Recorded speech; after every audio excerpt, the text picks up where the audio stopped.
Alright. What up, YouTube? Got a night ride. Marquee. Late. Hope the laws don't get on us, but it is what it is. So we're gonna tell y'all children a story about how I got the Gxp. Now I thought about including the first Gxp I went to go look at, which I'm not gonna name the lot. I'm not that type of person. You know what I'm saying? We riding through a bad neighborhood right now.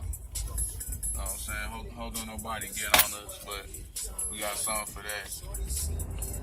Y'all probably can't see it, but you see that laser though. So it's there. Anyway, so I went to go look at what's it called? The fucking Sport Gray Gxp. It had some 20s on it. It was at a big name lot. Like, I ain't gonna throw them under the bus. They was busting heads. They wanted like 13 for it. You know what I'm saying? I got shit credit.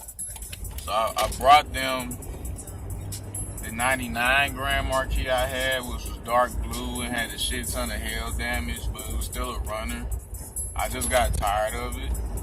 But I had that as a trade-in, which wasn't shit. They wasn't gonna give me nothing but 500. That's all any lot gonna give you for an old car. But I had that, plus I had like 700 cash at the time, even with my shit credit.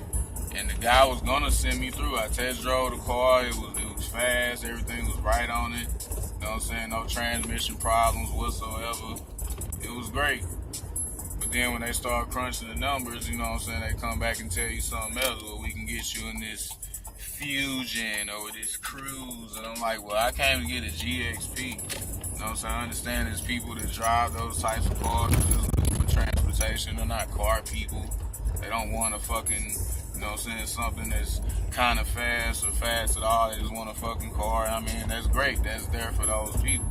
Yeah, I fucked my credit up, but, you know, it is what it is. So back to that. After I left that lot, I went to another mom and pop lot, and they had a Bonneville Gxp. And this thing had a ton of miles on it. It had like 170,000 miles on it. But they weren't asking a crazy price. They only wanted like something like 7-8 grand. And I came down with the same deal. I guess the guy really wanted the Bonneville for himself. Cause he kept trying to talk me into some punk ass Taurus, which if it had been a show, it'd been worthwhile. But you try to sell me a regular fucking 99 02 Taurus, something that there's a billion of out here. Why would I want that? So, leaving that lot, I went to the last lot and kind of gave them the same. By this time, I didn't have 700. I had a grand, so I had a running trade-in and a grand. You know what I'm saying? I'm asking for a Gxp, so I'm asking a lot, especially with bad credit. Go there and shit. They crunched my numbers. It's still not looking too good. So the guy asked me, well, how much cash can you come up with? And we'll get into it. I'm not really a gun collector, but it's somewhat of a hobby. Expensive hobby, but a hobby nonetheless.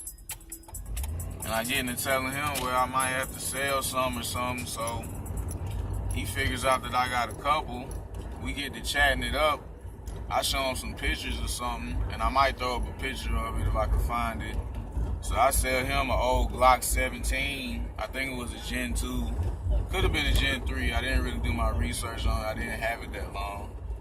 But I think PJ's bust me something like 350 for it. Glock 17.